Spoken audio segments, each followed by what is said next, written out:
Welcome to US Rail Journeys, Series 2. In this series I travel from LA to Chicago on the Southwest Chief. Then from Chicago to New Orleans on both Amtrak's City of New Orleans train and a rail replacement bus. I then travel back from New Orleans to Los Angeles on the Sunset Limited. I also get to travel on the San Joaquins, the Coast Starlight and the Pacific Surfliner, in all over 6,300 miles in 14 days. Episode 4. From Albuquerque through the desert to Las Vegas. Not the one in Nevada, I'm talking about the one in New Mexico. The area we're passing through at the moment is definitely industrial, light industrial, small workshops, warehouses, but scattered in amongst that, groups of houses that people are living in. Well, I say houses, they're more prefabricated than real houses, but somebody, it's home. I would think though it's a very noisy home to live in. Just passing an LPG depot, plenty of small LPG tanks stood in their yard, ready for installation for people's homes. And a police car just parked, abandoned by the look of it, in the middle of nowhere. We're picking up speed. Definitely mixed housing, mobile homes, some boats in people's yards, more scrap cars. Lots of air conditioning units on top even of the most basic of houses. Now we're passing some bigger houses, a couple of swimming pools.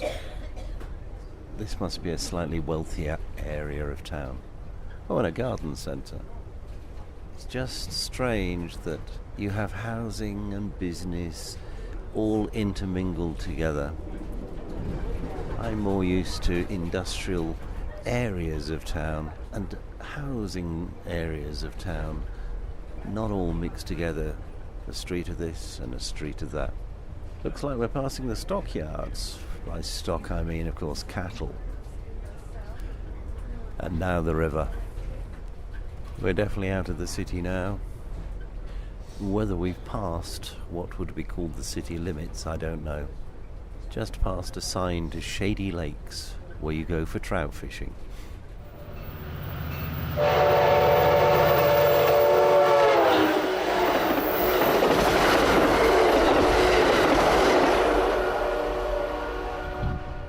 lot of trees in the area we're now passing through.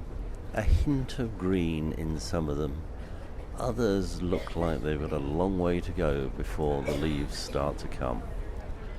Lots of people live out here, quite away from the city. On one side, as I look out of the train, quite a land up into the hills. On the other side, there are some mountains. So we're definitely running through a valley. Some modern housing that we've just passed with solar panels on the roof. I find it strange that in a place like this where there is so much sunshine, you see so few solar panels. You would have thought everyone would have solar panels to ensure that they minimise their fuel bills, and also it's good for the environment. We're going through another very arid area. Lots of green scrubbery, shrubbery trees.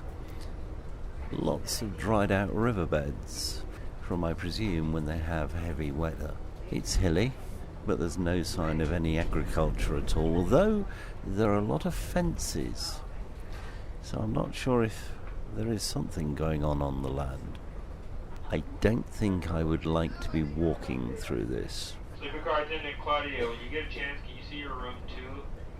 Claudia, when you get a chance, can you see your room too? I think we're also climbing quite steeply. I was wrong. There is some cattle grazing on the scrubbery. It probably isn't the most satisfying of nutrition, but they seem to be all right. Often you think of how many cows can you get on a field per acre. I think it's how many acres per cow in this part of the world. A lot of the rocks here would appear to be very shale-like, and there seem to be piles of rocks all over the place. I would imagine that there are a lot of rock falls. We're passing through a community in Santa Fe County, according to the signpost we've just passed. I say a community, probably 15, 20 homes. I imagine many of them associated with the local ranch. The conductor's just announced that our next stop, Lamy, will be reached in about 10 minutes' time. He's also made it very clear that this is just for detraining passengers, so anyone who gets off won't be getting back on again. The train will go, and they'll have to wait until tomorrow. Lamy was originally a railway town. Once builders realised the hills surrounding Santa Fe were impractical for the main line, Santa Fe residents subsidised a branch line.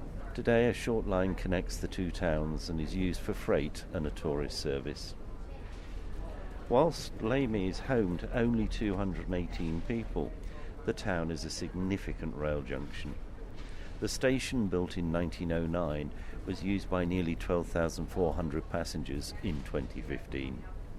We left Albuquerque 45 minutes late. We're now running about 40 minutes late, so we have picked up 5 minutes of our deficit.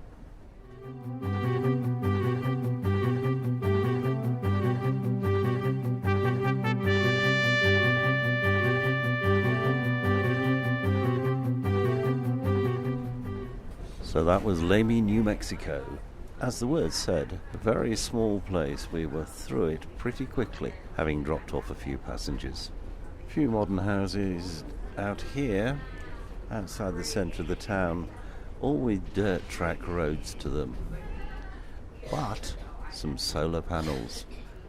There's a small river running beside the railway track here. Quite fast flowing, and it's crisscrossing. We've just gone over a bridge. Just past a couple of people on the river bank waving at the train as we go by. It's not something I normally see here in the United States. We're currently climbing at quite an incline. The train has slowed down, which doesn't surprise me, and what is more, it's a very curvy piece of track. I keep seeing the back and then the front of the train. The ground colour here is very, very red. It's changed from out in the wilderness. Trees are also changing, and the river curving its way at the bottom of the valley.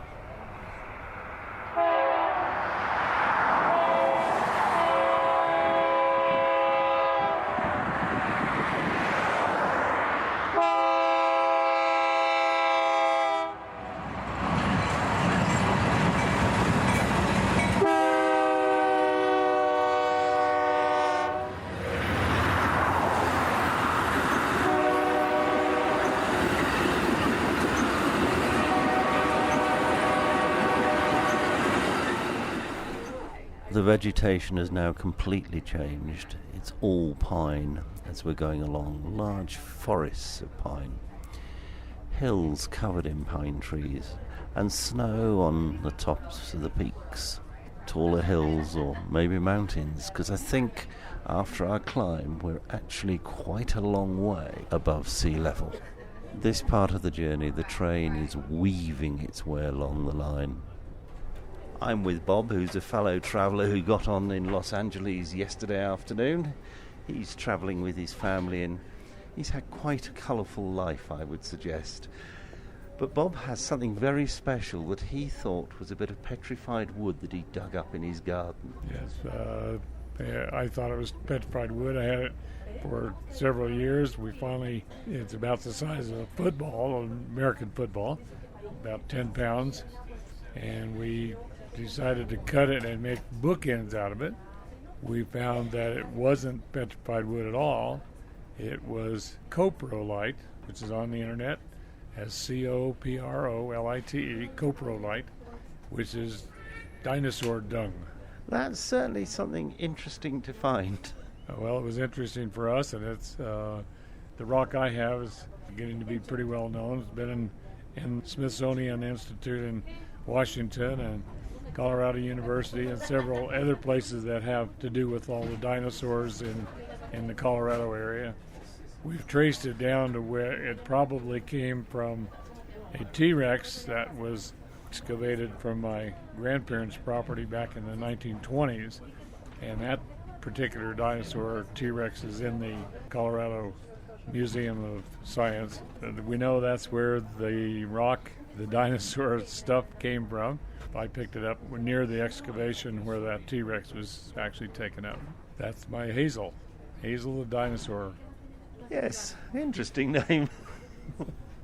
Well, the T-Rex herself in the museum is nicknamed Hazel. We know that 10-pound piece of stuff came immediately from where that dinosaur was dug up. So we know it belonged to Hazel. It's whatever Hazel ate.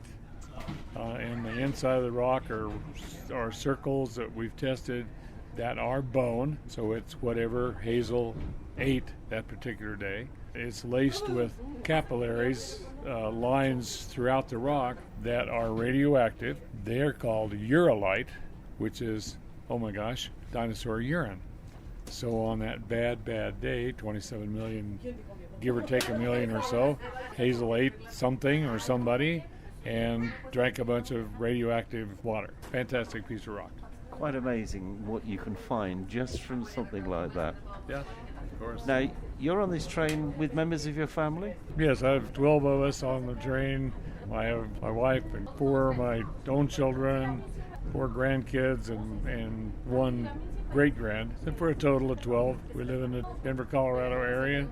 Went on the train to Los Angeles, all the kids to Disneyland and Universal Studios. Right now we're headed back home. And are you enjoying the train journey? Oh yeah, I love trains. I've been on trains, a lot of trains throughout the States and trains in Europe. I worked in Europe for some years, and so I've been on quite a few trains in Europe as well. Love the trains. I think it's a lovely way to travel because you can see the countryside that you're going through. Yes, and if you understand how things are put together, I mean, I understand sedimentary rocks and the volcanoes that were here. I'm able to see that and understand how the land was made. So where do you leave this train, having got on in Los Angeles? We'll get off in Raton, New Mexico. Then our cars are all parked there, and we'll have to drive about 3 miles north of Raton, New Mexico to Denver. And we drop the family off. My wife and I will pick up our dogs that are in Denver and then drive 2 hours, to our home that's in the mountains outside of Denver. Well, thank you very much. It's been lovely to talk to you. You're welcome, and nice to meet you. I hope you have a good trip as well. Thank you. We've now come to a stop. This is an unscheduled stop because we're waiting for a goods train to pass in the other direction. Unfortunately, we're running about an hour late now, and therefore we have to give way. Ladies and gentlemen, Jane in the cafe. Cafe is now reopened. Cafe is open.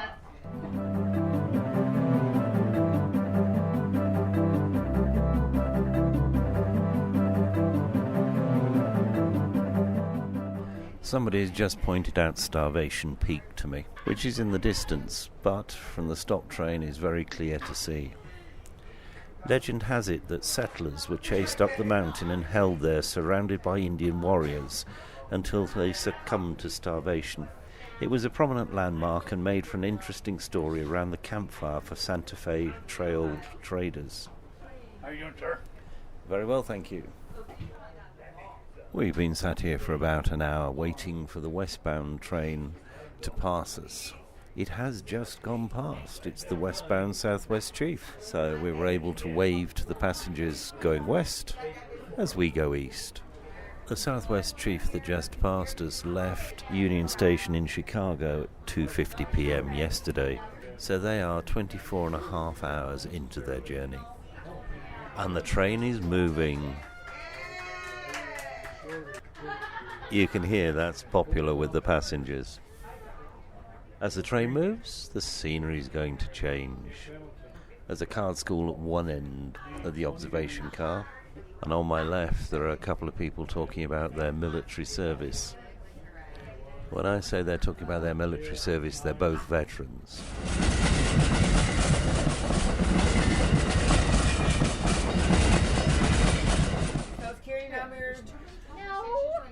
So there's a group of people playing a card game, I think, called War. War. I think most of them are met up on the train, though there are two sisters. Is that correct? That is correct. Sister Kim and Sister Pam. Not your sister. All of a sudden, you're not my sister. I've never been. There appears to be a dispute, but whether it's a filial dispute or not, I'm not quite sure. This sister is always the winner. He's a marshal. Brother himself, too. I did notice that you were picking up all the money earlier. Oh, if there was money involved, it would have been me. So where are you travelling to? We are going to Trinidad, Colorado. And where did you get on the train? San Bernardino, California. We're going to go see family that we haven't seen in years. Years and years and years. Fresno, California. Oh, Sister Kim's talking He's aloud already over got all there. that information as soon as you said your name and changed. They think you're undercover, Tim. I know, because Yeah. Just make There's a cover up there. Stops the Oh, rain look, from there's getting. something hanging from there, too. How long are you going to Trinidad for? We're going for 10 days. 10 nights. 10 and 40 30. days and 40 She's going nights. 10 No, and I don't 30. know. They're acting silly now. They're like, think you're undercover. I'm not undercover. I know. Why did you decide to travel by train? Because we love the train. Love the train. This is like, we meet people like you. You certainly do meet people on trains in America. Yeah, see? Aren't you happy to meet us? I'm happy to meet everybody. Yeah, no, but especially us, though. yeah, he's really happy to meet you. He was We're for not like Amtrak. we're ex-cons or anything. We're like freaking good people. I'm telling you, he can tell you who he I am anyways. I don't know about them. You see locked up people. You're enjoying your journey, though. I am. I have my niece that's sitting back there in the last cart. No, he said And my other sister. Cool. Well, thank you very much. Thank you, Tim. We're progressing quite slowly.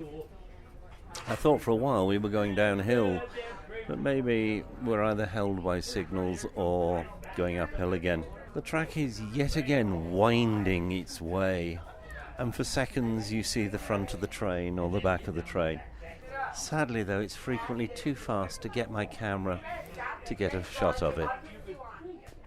We're currently going through a magnificent series of S-curves. It's the only way that the train can get to the peak. It would be too steep to go up in a straight line.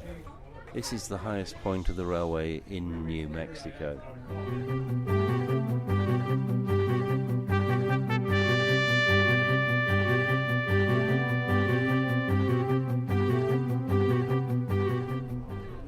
Our next stop is at Las Vegas. That's Las Vegas, New Mexico, not the gambling Las Vegas. The town was established in 1835 and laid out in a traditional Spanish colonial style, and it prospered as a stop on the Santa Fe Trail. During the railroad era, it boomed. It was a thoroughly modern city by the turn of the century. That's, of course, the 19th to 20th century.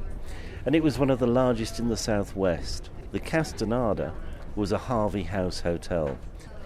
People brought to Las Vegas, New Mexico by the railway include Doc Holliday, Jesse James, Billy the Kid, and Wyatt Earp. A certain degree of notoriety. The station itself was opened in 1899 and was used by 5,345 passengers in 2015. So we're now progressing at speed through level countryside. Though not a tree in sight anywhere, probably because of the height that we've got to. There's quite a party going on at the other end of the carriage. We're running, I would imagine, 2 to 2.5 hours late. So our stop at Raton, which should have been at 4:42 p.m, it's now 6:15, has not yet happened. I believe that we're in the high country, so we're a good few thousand feet above sea level as we go along. The route that we're taking takes us past the township of Watrous, a small town that played an important commercial role in New Mexico's early history. All right, ladies and gentlemen, for those of you holding a 6 o'clock dinner reservation, please make your way to the dining car at this time. Slightly late call for dinner. The township of Watrous was the site of Indian encampments, a Santa Fe Trail resting spot, a railway stop, and a highway stop. Named after Samuel B. Watrous, who made his way from Vermont to New Mexico in 1835.